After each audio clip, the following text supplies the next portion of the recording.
이제 그런 경우는 굉장히 안타깝죠. 공증까지 완료하셨거나 아니면 사실은 공증을 받지 않아도 합의서를 서로 작성하는 과정에서 서로 도장 찍었다 이렇게 하면 효력은 이미 발생한 거거든요.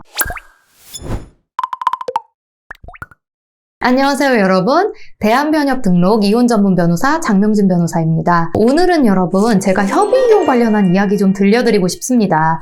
왜냐면 저한테 상담을 오시는 경우에 정말 많은 분들이 협의이혼에 관련된 질문들을 많이 하세요. 그래서 협의이혼을 꼭 하고 싶은데 이런 거는 어떻게 처리해야 될까요? 협의이혼을 하고 싶은데 이런 부분이 걱정됩니다. 이런 거를 많이 이제 물어보시는 분들이 있거든요. 근데 정말 협의이혼을 하시더라도 이렇게 이혼 전문 변호사를 찾아서 상담하시는 것 자체를 굉장히 잘했다고 말씀드리고 싶어요. 왜냐하면 이렇게 우려하시는 부분들이 정말로 문제가 되는 경우들이 있거든요. 그래서 그런 부분들을 짚어서 한 3가지 정도 쟁점으로 말씀을 드릴게요. 첫 번째는 재산 분할입니다, 여러분. 가장 중요한 거죠. 이혼 사건에서의 꽃이죠, 재산 분할. 정말 중요해요. 왜냐하면 남은 인생에 정말 많은 부분을 결정하는 것이 일단 재산이고, 재산 분할을 어떻게 할지 정말 이혼하는 부부들이 굉장히 관심을 두는 주제이기 때문입니다. 재산 분할, 만약에 소송을 하거나 조정을 하거나 이런 경우, 그러니까 결국 재판상 이혼을 하는 경우에는 법원에서 재산 분할을 의논하게 됩니다. 법원에서 판결을 받게 될 수도 있고 조정으로 법원이 중재하는 하에서 둘이서 의논을 해볼 수도 있고요. 그런데 협의 이혼의 경우는 재산 분할에 대해서 논의하는 공식적인 자리가 없어요, 여러분. 협의 이혼은 2번 이제 같이 이제 법원에 가시게 되면 이혼이 확정이 될 수가 있는데, 그런 경우 재산은 어떻게 나누실 건가요? 법원에서 물어보지 않거든요. 그렇기 때문에 재산 분할을 따로 정해놓는 절차가 굉장히 중요합니다. 그러니까 만약에 우리는 재산 나눌 게 하나도 없어. 그러니까 재산 그리고 우리 각자 명의 각자가 가지면 되고 이혼하면서 별로 쟁점이 되는 게 없어. 이렇게 하시는 경우도 있으실 수는 있겠죠. 근데 그런 경우도 심지어 합의서가 필요하다고 말씀을 드리고 싶어요. 왜냐하면 각자 명의 거는 각자가 갖는다 정도는 써놓을 필요가 있거든요. 아니면은 대부분 혼인 생활이 정말 수년 이상 되신 부부들의 경우에는 정리할 재산이 분명히 생깁니다. 그리고 누군가의 명의로 되어 있는 재산을 그거를 현금화해서 상대방한테 몇 % 줄 건지, 그리고 만약에 전세 명의자가 남편인데 그 전셋집에서, 그러니까 아이들과 부인이 같이 살기로 한 경우에는 엄마한테 이 전세 명의를 넘겨줘야 하는데 뭐 그런 문제도 발생할 수 있고요. 아니면 우리 부부는 가지고 있는 집을 팔아서 현금을 몇 % 대 몇 %로 나누겠다, 뭐 이렇게 결정하는 경우도 있고, 재산 분할의 방법은 굉장히 다양합니다. 그런데 제가 말씀드렸듯이 협의이혼 할 때는 재산 분할을 정하는 절차가 따로 없어요. 이제 그렇기 때문에 결국에는 따로 합의서를 써놓으셔야 되는 상황이 발생합니다. 그런데 제가 권유드리고 싶은 거는 좀 간단한 합의서라고 해도 웬만하면은 법률 전문가, 그러니까 변호사님의 도움을 받아서 합의서를 작성하셨으면 좋겠습니다. 왜냐면 제가 상담하다가 좀 안타까운 사례들이 몇몇 있는데, 2분이서 그냥 기분 내키는 대로 그러니까 우리 빨리 하자 이렇게 해서 작성하셨다가 내가 원하는 바를 이 합의서에 다 담지 못하고 공증까지 완료하신 경우들이 좀 있었습니다.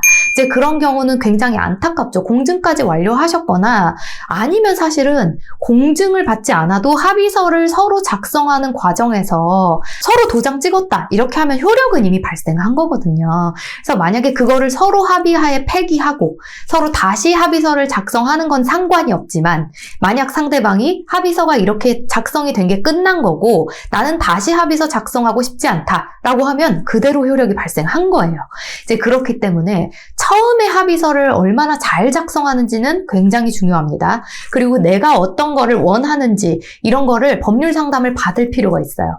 그래서 합의서도 웬만하면 법률 전문가한테 변호사님 통해서 작성하시는 것을 권유합니다. 왜냐하면 내 인생에서 정말 중요한 일이잖아요. 앞으로 이혼하고 나서 재산 문제를 결정짓는 일이고, 그거를 변호사님과 상의해서 합의서를 남겨놓는다는 거는 정말 의미 있다고 생각합니다. 그리고 여러분, 공증을 받는 이유는 무엇일까요? 공증은 필요한 경우에 받으시면 돼요. 합의서만 작성했고 공증을 받지 않았으니까 이거는 효력이 없는 거 아닐까? 그렇게 생각하실 수 있지만 아닙니다. 합의서만 작성하신다고 하더라도 협의이혼 할 때는 효력이 있어요. 그런데 공증을 받는 이유는 서로 이제 집행 절차를 좀 바로 들어갈 수 있게 하는 겁니다. 왜냐하면 그냥 합의서가 있는데 상대방이 나한테 돈을 예를 들어 1억 원을 주기로 했는데 상대방이 이혼도 다 완료가 됐는데 약속을 안 지켜요. 그런 경우에는 여러분 민사소송을 통해서 이행하라는 판결을 얻어내고 그 판결을 집행권원으로 해서 집행 절차에 들어가야 됩니다. 결국에 소송을 해야 된다는 거죠. 그렇지만 공증을 왜 하냐? 공증이 왜 편리하냐 하면 공증을 해두면 그 소송 절차를 건너뛸 수 있습니다. 그 합의서가 공증됐다는 사실만으로 그 공정 증서가 집행 권원이 되고요. 바로 집행할 수 있어요. 그래서 상대방 명의의 집이 있는데 나한테 1억 원을 안 준다 하면 그 상대방의 집을 압류하고 강제 경매까지 넘길 수 있게 되는 거죠. 그렇기 때문에 여러분 제3분할에 관한 합의서 작성, 협의이혼할 때 얼마나 중요한지 다시 한번 강조드리고 싶습니다. 두 번째는 일단 양육비 이슈인데요. 양육비 같은 경우는 협의이혼할 때 적게 되어 있어요. 두 분이서 논의를 하셔서 적어서 내면 양육비 부담조서라는 게 나오게 되거든요. 그거는 또 굉장히 중요합니다. 왜냐하면 비양육친이 양육비 납부 의무를 다 하지 않았을 때 그 양육비 부담조서 자체가 집행 권원이 됩니다. 그러니까 양육비 부담조서를 내가 갖고 있다면 상대방이 양육비를 주지 않을 때 별도의 소송을 할 필요 없이 상대방의 재산에 집행을 할 수 있다는 뜻입니다. 그리고 이때 양육비를 의논하는 게 왜 중요하냐? 여러분 사실은 나중에 그냥 상대방이랑 이거 의논 잘 안 되는데 나는 빨리 이혼하고 싶으니까 나는 사실은 양육비 120만 원 받고 싶지만 80만 원에 그냥 상대방이 사인하라고 하니까 같이 사인했다. 이러면 결국에 내가 나중에 어려워지는 게 나중에 양육비 변경하고자 하는 소송을 하고 싶어지실 수도 있잖아요. 그 소송이 가능은 합니다만 굉장히 어렵습니다. 그거는 그때 두 분이서 논의했다는 점을 또 중요하게 보기 때문에 만약에 이제 아버지가 양육비를 줘야 하는 상황이라면 그 아버지가 소득이 급격히 증가했다든지 아니면은 양육비를 받아서 써야 되는 우리 아기가 유학을 가야 된다든지 그런 사정이 좀 입증이 돼야 되거든요. 소명이 돼야 되기 때문에 이런 거를 나중에 염두에 두고 나중에 소송하면 되지 이렇게 생각하시는 거는 안 되고 충분한 논의를 통해서 내가 꼭 받고자 하는 양육비 그리고 상대방과 의논해서 적절한 합의점에 있는 양육비로 정하셔야 됩니다. 양육비 때문에 상담을 오시는 경우들도 꽤나 있어요. 그래서 양육비 정말 논의를 했을 때는 너무 마음에 안 들고 상대방이 터무니없는 금액을 준다고 하는데 이거 어떡하냐라는 경우에는 이혼 소송을 하셔야 됩니다. 그때는 소송을 통해서 법원으로부터 양육비 판결을 받아내셔야 합니다. 그리고 마지막으로 말씀드리고 싶은 건요. 이혼 조정에 대해서 여러분들이 굉장히 이제 많이 알고 오세요. 그래서 이혼 조정과 협의 이혼의 차이가 무엇이냐, 시간 같은 게 차이가 많이 나냐, 이제 이런 거를 많이 얘기하시고 특히 조정까지 가면은 시간이 굉장히 오래 걸릴 것 같아요. 협의 이혼을 해야 무조건 빨리 끝나는 거 아닌가요? 이렇게 말씀하시는 경우들 있거든요. 근데 그런 거는 아니라고 말씀드리고 싶어요. 왜냐하면 조정 같은 경우도 우리가 조정 신청서를 제출하고 그 다음에 법원이 상대방한테 조정 신청서를 송달해주고 등등 과정을 거쳐서 조정 기일이 잡히게 되는데요. 조정 기일에는 만약에 조정이 되면 이혼이 법적으로 완전히 성립이 된 겁니다. 그렇기 때문에 이제 협의 이혼과 같은 숙려기간 제도가 없어요.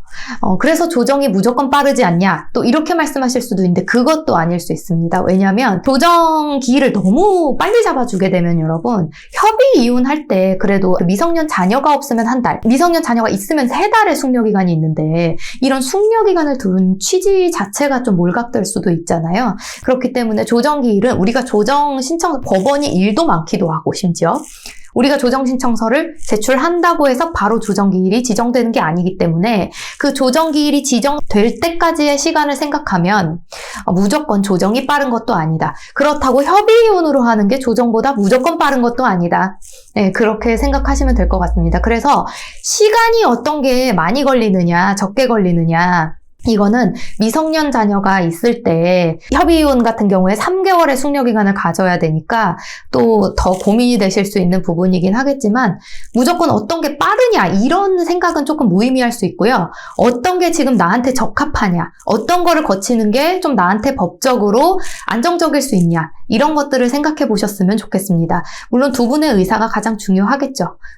그래서 협의이혼 할 때 제 주의해야 될 점, 이런 것들을 3가지 정도로 추려서 말씀드려봤습니다. 그러면 오늘 제 영상은 여기서 마무리하고요. 오늘도 영상 시청해주셔서 감사합니다. 구독과 좋아요도 부탁드릴게요.